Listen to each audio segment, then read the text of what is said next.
ویسے تو اللہ تعالیٰ نے انسان کو فریڈم دی ہوئی ہے، لیکن صرف اور صرف دو چیزیں ایسی ہیں جن کا تعلق براہ راست اللہ کے ساتھ ہے۔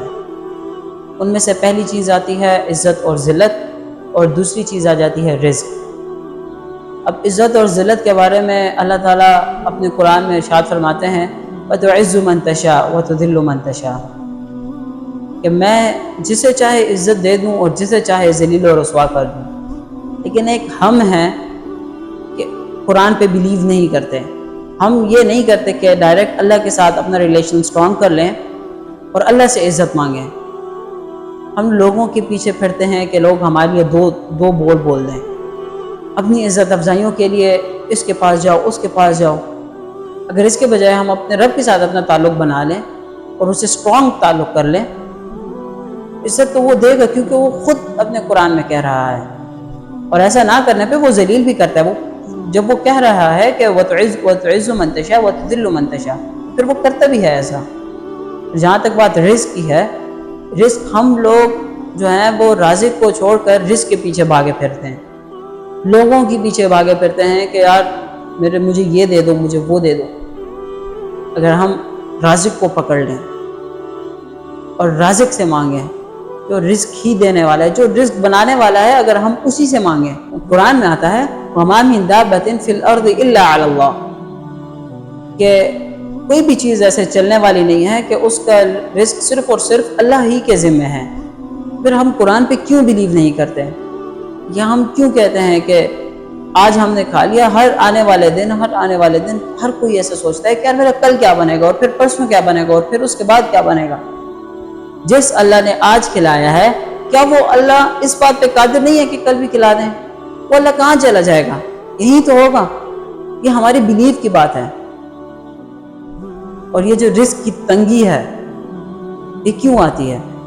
آپ خود دیکھیں، جب ہم میں سے کوئی بھی رزق کے پیچھے اتنی رزق کی محبت میں اتنے پاگل ہو جاتے ہیں کہ ہم میں حلال حرام کی تمیز ہی نہیں رہتی۔ ہم اس بات کو سوچے بغیر کہ یار اس سے میرے رب نے منع کیا ہے، رک جاؤ۔ یہ حلال رزق کمانا یہ آپشنل نہیں ہے میرے بھائیوں، یہ کمپلسری ہے، اسے کرنا ہے تو کرنا ہے، یہ لازمی ہے ہم پہ۔ حدیث میں آتا ہے کہ جب انسان آخرت کے پیچھے پھرتا ہے اور آخرت کو سنوارنے پہ اپنا سارا فوکس کرتا ہے، تو وہ جو ہے اس کے اللہ تعالیٰ سارے بکھرے کام جمع کر دیتے ہیں اور دنیا اس کے پیچھے ذلیل و رسوا ہو کر آتی ہے۔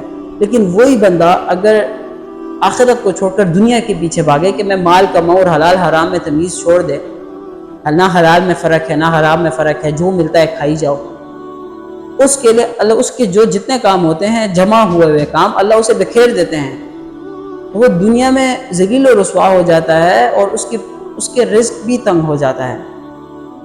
اب ایسی بات حدیث میں آئی ہے، ہم آج کل کے معاشرے میں دیکھیں کہ کتنی غربت ہے، کتنا رزق تنگ ہے، کتنی مہنگائی ہے ہم پہ۔ ایسا کیوں ہے؟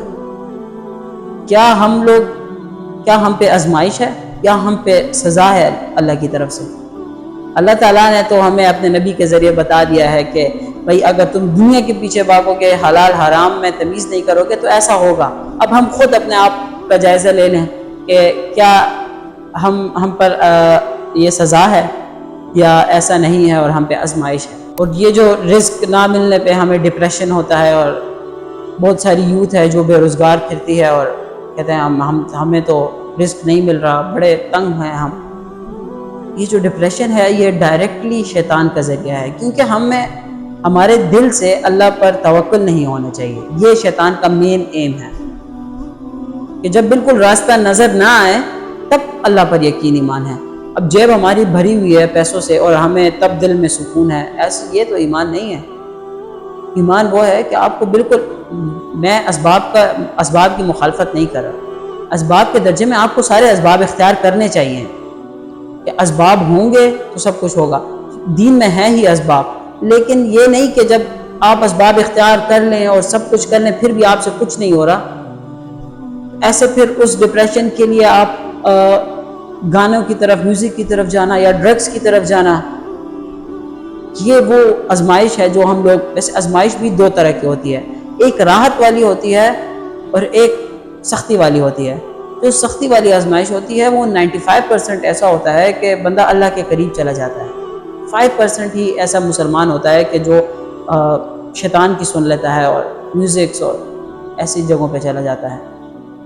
اور یہ آزمائش جو ہے یہ اللہ کے قریب کر دیتی ہے، کہ دوسری آزمائش ہے جو راحت والی آزمائش ہے۔ اللہ تعالیٰ نے آپ کو رات کو ایسی میں سلایا ہوا ہے کہ آپ صبح میں اٹھ کر اس گرمی میں جائیں گے نماز پڑھنے؟ کیا آپ تہجد کے لیے جاگیں گے؟ یہ جو آزمائش ہے یہ بہت سخت آزمائش ہے، اور اس سے 95% عوام نہیں بچ سکتی۔ اور میں جیسے بات کر رہا تھا کہ ڈپریشن پہ، لوگ ڈپریشن پہ چلے جاتے ہیں اور یہ سوچتے ہیں کہ یار ہمیں اللہ نہیں دیکھ رہا، ہمیں اللہ نہیں دیتا، ہمارے ساتھ کوئی ذاتی دشمنی ہے، ایسا میرے ساتھ ہی کیوں ہو رہا ہے؟ تو آپ یہ بات بھی ذہن میں رکھ لیں کہ قیامت والے دن جب شیطان آپ کو، فی الحال تو ہمیں سب کو، ہم سب کو، آپ کو، مجھے، سب کو یہ ورغلا رہا ہے کہ اللہ تعالیٰ آپ کے ساتھ برا کر رہا ہے، میرے ساتھ برا کر رہا ہے، اس کے ساتھ اچھا کر رہا ہے، اسے دے رہا ہے مجھے نہیں دے رہا، مجھے دے کر کیا اللہ کے خزانوں میں کمی آ جائے گی جو نہیں دے رہا، یا میرے پہ اتنی سختی کیوں؟ ابھی تو ہم اس بات پہ یقین کر رہے ہیں، لیکن آپ یہ بات یاد رکھیں کہ قرآن میں اللہ تعالیٰ نے ارشاد فرمایا کہ قیامت والے دن جب حساب کتاب ہو جائے گا تو شیطان جو ہے وہ خطبہ دے گا، آخری خطبہ دے گا، اور شیطان کیا بولے گا؟ شیطان بولے گا، قرآن میں آتا ہے وَقَالَ الشَّيْطَانُ لَمَّا قُضِيَ الْأَمْرُ إِنَّ اللَّهَ وَعَدَكُمْ وَعْدَ الْحَقِّ، کہ بے شک جو تمہارے رب کا وعدہ تھا وہ درست تھا، وہ ٹھیک تھا، وہ حق پہ تھا، وَوَعَدْتُكُمْ فَأَخْلَفْتُكُمْ، اور جو میں نے تم سے وعدہ کیا تھا میں نے تو اس کی مخالفت کر دی۔ یعنی شیطان آپ کو ابھی تو بول رہا ہے کہ ڈپریشن سے بچنے کے لیے ادھر جاؤ، میوزک کی طرف جاؤ، ڈرگز لو، وہ آخرت میں آپ کو بول دے گا کہ وہ وعدتکم فاخلفتکم، کہ میں اس کی مخالفت کرتا ہوں، میں خود جہنم میں ہوں، میں آپ کو کیا بچاؤں؟ لیکن وہ خود یہ اقرار کرے گا کہ آپ کے رب کا وعدہ اچھا تھا۔ رب ہمیں کہتا ہے کہ تم مجھ سے مانگو، میری طرف آؤ، مجھ سے مانگو، میں دوں گا تمہیں۔